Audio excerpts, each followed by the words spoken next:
നമസ്കാരം. മലയാളി വാർത്തയിലേക്ക് സ്വാഗതം. തളിപ്പറമ്പിൽ പി.കെ. ശ്യാമളയെ സ്ഥാനാർത്ഥിയാക്കിയതിൽ പ്രാഥമിക വീഴ്ച കണ്ണൂർ ജില്ലാ നേതൃത്വത്തിന്റേതാണ് എന്നും CPM സംസ്ഥാന കമ്മിറ്റിയുടെ അവലോകന റിപ്പോർട്ടിൽ ചൂണ്ടിക്കാണിച്ചെങ്കിലും സംസ്ഥാന സെക്രട്ടറിക്കും നേതൃത്വത്തിനും കൈകഴുകാനാകില്ല.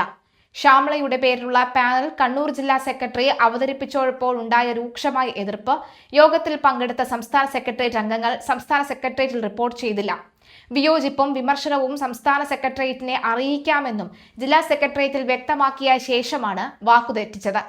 പാർട്ടി സെക്രട്ടറിയുടെ ഭാര്യയുടെ സ്ഥാനാർത്ഥിത്വത്തിനെതിരെയുള്ള വിമർശനമായതിനാൽ മൗനം പാലിച്ചതാണോ, സെക്രട്ടേറിയറ്റിൽ ഇക്കാര്യം റിപ്പോർട്ട് ചെയ്യുന്നതിൽ നിന്ന് ആരെങ്കിലും തടഞ്ഞതാണോ എന്നാണ് വ്യക്തമാകേണ്ടത്.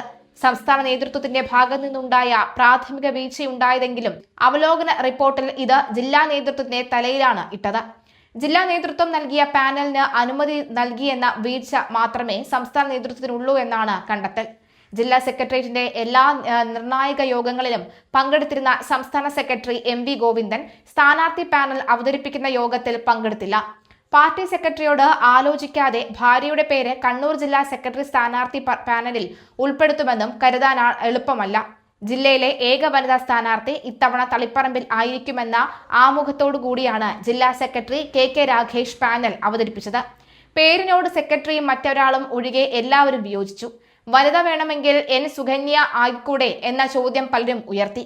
തളിപ്പറമ്പിൽ തനിക്ക് മത്സരിക്കാൻ താല്പര്യമുണ്ടെന്നറിയിച്ച TK ഗോവിന്ദൻ ശ്യാമളയുടെ പേര് അംഗീകരിക്കുകയാണ് എന്നെങ്കിൽ തന്റെ വിയോജനക്കുറിപ്പോടെ വേണമെന്ന ആവശ്യം ഉന്നയിച്ചു. MV Jayarajan, EP Jayarajan, PK Shrimati, KK Shailaja എന്നിവരാണ് സംസ്ഥാന സെക്രട്ടേറിയറ്റിനെ പ്രതിനിധീകരിച്ച് പങ്കെടുത്തത്. വിയോജനക്കുറിപ്പ് വേണ്ടെന്നും ചർച്ച അപ്പാടെ സെക്രട്ടേറിയറ്റിൽ അറിയിക്കുമെന്നും പറഞ്ഞാണ് ഇവർ രംഗം ശാന്തമാക്കിയത്. സെക്രട്ടേറിയറ്റിൽ സ്ഥാനാർത്ഥി നിർണയത്തിനെതിരെ ഉയർന്ന ചർച്ചയൊന്നും മുകളിൽ എത്തുകയില്ല. തളിപ്പറമ്പിന് പകരം ഉയർന്ന സുകന്യയുടെ പേരും പരിഗണിച്ചില്ല. ശ്യാമളയുടെ പേര് ചർച്ച കൂടാതെ സംസ്ഥാന സെക്രട്ടേറിയറ്റ് അംഗീകരിക്കുകയായിരുന്നു. പാനൽ അവതരിപ്പിച്ച ജില്ലാ സെക്രട്ടേറിയറ്റ് യോഗത്തിൽ പങ്കെടുക്കാതിരുന്ന MV ഗോവിന്ദൻ ശ്യാമളയുടെ പേര് അംഗീകരിച്ച സംസ്ഥാന കമ്മിറ്റി തീരുമാനം റിപ്പോർട്ട് ചെയ്യാൻ ചേർന്ന ജില്ലാ കമ്മിറ്റിയിലും തളിപ്പറമ്പ് മണ്ഡലം കമ്മിറ്റിയിലും പങ്കെടുത്തു. സെക്രട്ടറിയുടെ സാന്നിധ്യം എതിർപ്പ് കുറയ്ക്കുമെന്നാണ് കരുതിയെങ്കിലും രൂക്ഷമായ എതിർപ്പ് രണ്ടിടത്തും ഉണ്ടായി. തളിപ്പറമ്പിൽ PK ശ്യാമളയുടെ സ്ഥാനാർത്ഥിത്വം സൂചിപ്പിച്ച party general secretary MA baby നടത്തിയ പരസ്യ പ്രതികരണം പാർട്ടിയുടെ വിലയിരുത്തലല്ലെന്നും പ്രതിപക്ഷ നേതാവ് പിണറായി വിജയൻ പറഞ്ഞു.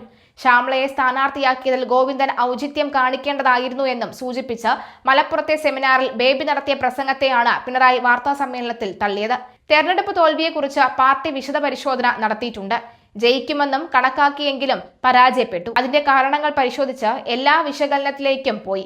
ഇത്തരത്തിൽ വ്യക്തിപരമായി വീഴ്ച സംഭവിച്ചു എന്ന വിലയിരുത്തൽ ഉണ്ടായിട്ടില്ല എന്നാണ് പിണറായി പറഞ്ഞത്.